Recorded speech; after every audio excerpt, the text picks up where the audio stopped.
अस्सलाम वालेकुम नाज़रीन, आपका होस्ट आपका दोस्त एहसान नाज और लेट्स सी पाकिस्तान में आपको खुशामदीद कहता हूँ। उम्मीद करता हूँ कि आप खैर खैरियत से होंगे। आज मैं आपकी खिदमत में एक सच्ची और सबक आमोज़ कहानी ले आया हूँ। ये कहानी मेरे आँखों के सामने गुजरी है और ये पूरा वाक़या और पूरा जो है ना मेरे आँखों के सामने है। तो मैं ये कहानी आपके साथ शेयर कर रहा हूँ ताकि आप भी इस कहानी से जो है ना सबक हासिल करें। और तो ये एक देही इलाके की कहानी है। वहाँ यूसुफ पला बड़ा हुआ और उसको एक सरकारी इदारे में नौकरी मिली। उसने अपनी कज़न के साथ शादी की जिसमें से उसको जो है ना 4 बच्चे भी हुए, 2 बच्चियाँ और 2 बच्चे।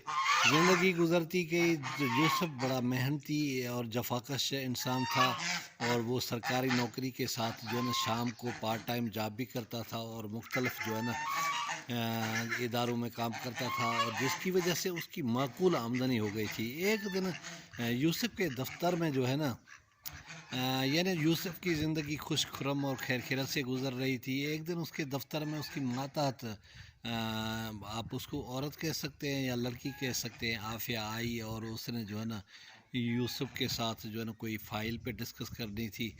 और डिस्कस करते करते जो है ना बात दोनों की एक दूसरे को दिल दे बैठने पे हो गई और जो है ना इनके आहिस्ता आहिस्ता मरासिम शुरू हो गए। यूसुफ की बीवी बड़ी मेहनती, जफाकश और बड़ी बुलंदशाह और ख़ूबसूरत थी। वो घर के काम को बअहसन तरीके से अंजाम देती थी।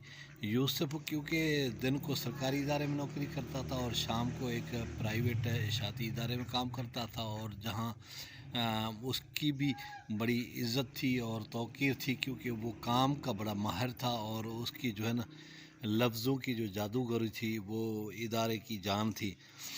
तो बहरहाल बात चलती रही, इनका आपस में ताल्लुक़ बढ़ता गया। अब वो कहते हैं ना, खुशबू और खून छुपता नहीं है, इश्क कभी छुपता नहीं है। और जो है ना वो मोहब्बत जो थी ना वो दफ्तर में तो आश्कार हो गई लेकिन शहर में भी उसका चर्चा होने लगा और ये बात यूसुफ के घर तक पहुंच गई और बीवी ने उसको जो है ना समझाना शुरू किया कि इस तरह काम ना कर, ये तुम्हारे बच्चे हैं, ये हैं और वो लड़की भी शादीशुदा है, बच्चों की माँ है, तुम उसको जो है ना इस तरह ना घुमाया करो ना फिराया करो। बहरहाल उसने कहा कि नहीं, इस तरह की कोई बात नहीं है, तुझे गलत फहमी हुई है और तुझे जो है ना लोग गलत बताते हैं, लेकिन हमारे दरमियान ऐसा कोई नहीं है, सिर्फ हम दफ्तर में कुली के इकट्ठे काम करते हैं और यही बात है।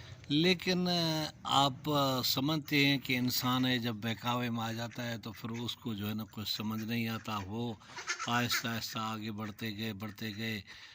जो उसका प्राइवेट इदारा था उसमें उसका तबादला पेशावर हो गया और वो वहाँ ट्रांसफ़र हो गया और उसको जो है ना वहाँ जॉब मिल गई। तो ज़ाहिर है सरकारी इदारे में भी उसने ट्रांसफ़र करा ली। तो वही लड़की जो है ना यहाँ से उसको मिलने के लिए तकरीबन हफ्ते में 2-3 बार वहाँ लाहौर चली पेशावर चली जाती और मामला बढ़ता गया। फिर वो वापस से इस्लामाबाद आ गया और उसके घर में जो नाचाकी थी। अब यूसुफ के बच्चे भी बड़े हो चुके थे और जो है ना उनके घर के दरमियान में यानी जो घर के अंदर लड़ाई मार कुटाई रोज़ का मामूल था क्योंकि सुबह सवेरे निकलता था और रात को देर गए तक 2 ड्यूटियाँ करने के लिए घर से जाके देर पहुंचता था। लेकिन जब पहुंचता था तो बजाय जो है ना कोई प्यार मोहब्बत की घर में बातें होने के लड़ाई झगड़ा शुरू हो जाता था और बच्चे भी नींद से उठ जाते थे और ये मामूल बन गया था। एक दिन छुट्टी थी, वो घर पे था और बच्चे स्कूल गए हुए थे और ब्याह बीवी में कोई तलक कलामी हुई, कोई झगड़ा हुआ। उसकी बीवी किचन में काम कर रही थी और बस आप ऐसे समझें अल्लाह का करना था या उसकी ज़िंदगी इतनी थी वो झुलस गई या फिर जो है ना कहने वाले तो कहते हैं कि उसने खुद ही जो है ना उसको आग लगाई और वो मौके पे जाँ बाक हो गई। हॉस्पिटल पहुंचने से पहले ही फौत हो गई और ये ज़ाहिर है वो बसर रसूख वाला था और जो है ना उसने मामले को रफा दफा कर लिया कि ये किचन में एक हादसाती मौत हुई है और उसमें किसी का कोई हाथ नहीं है। लिहाजा वक्त तेज़ी के साथ गुज़रता रहा। अब उसकी बीवी को मरे भी 5-6 महीने हो गए थे और बाकी उसकी जो आफिया के साथ मरासिम थे वो उसी तरह چل رہے تھے اور ان کا روز کا ملنا اٹھنا بیٹھنا اور گھومنا پھرنا معمول ہوتا تھا۔ ایک دن پرائیویٹ ادارے میں وہ روٹین کے ساتھ کام کر رہا تھا، جو ہے نا رات کو گئے 1 بجے 1:30 بجے جو ہے نا وہ وہاں سے فری ہوا اور اس نے گاڑی نکالی اور جو کشمیر ہائی وے ہے موجودہ، جو سری نگر ہائی وے، اس پہ وہ اپنے گھر کی طرف روانہ ہوا۔ تو آپ کو پتہ ہے کہ اسلام آباد کی رات کی سڑکیں سنسان ہوتی ہیں، خوبصورت اور بہترین سڑکیں ہوتی ہیں۔ تو یہ جیسے ہی اسپیڈ میں گاڑی پہ جا رہا تھا تو وہاں ایک جو ہے نا پگ روڈ پہ نکل آیا اچانک اور اس کی گاڑی کے ساتھ ٹکرایا، اور اس کی گاڑی نے تقریباً کلا بازیاں کھاتی ہوئی نیچے کھائی میں گر گئی، اور پیچھے آنے والی گاڑی نے اس کو دیکھا اور انہوں نے جو ہے نا 15 پہ کال کر دی، اور تھوڑی دیر کے بعد جو ہے نا ریسکیو والے بھی پہنچ گئے اور اس کو گاڑی سے نکالا، لیکن وہ جو ہے نا زخموں کی تاب نہ لا کر دم توڑ گیا۔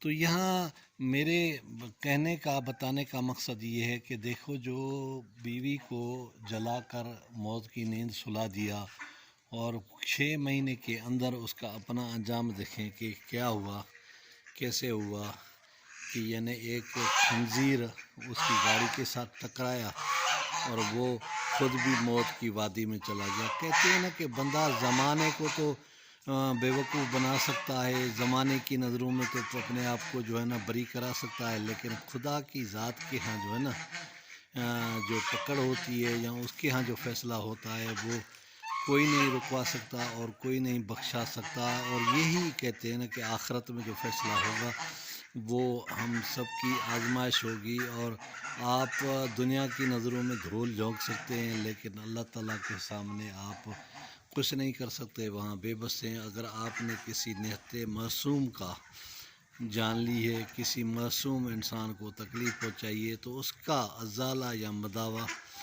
یا اس کی جو جزا سزا ہے، زمانے سے تو آپ بری ہو جائیں لیکن خدا کے قانون سے آپ بری نہیں ہو سکتے، اور یہ مکافات عمل ہے۔ یہ دنیا پرانے زمانے میں لوگ کہتے تھے کہ بڑے غلطیاں کرتے تھے یا گناہ کرتے تھے، ان کی سزا جو پیچھے نسل میں لوگ آتے تھے وہ ادا کرتے تھے، لیکن اب تو میں کہتا ہوں کہ میں نے دیکھا ہے کہ اب جو کرتا ہے وہی بھرتا ہے، یعنی جس نے گناہ کیا ہے اسی کی ادائیگی وہ خود کرے گا، اسی کی آنکھوں کے سامنے ہوگی۔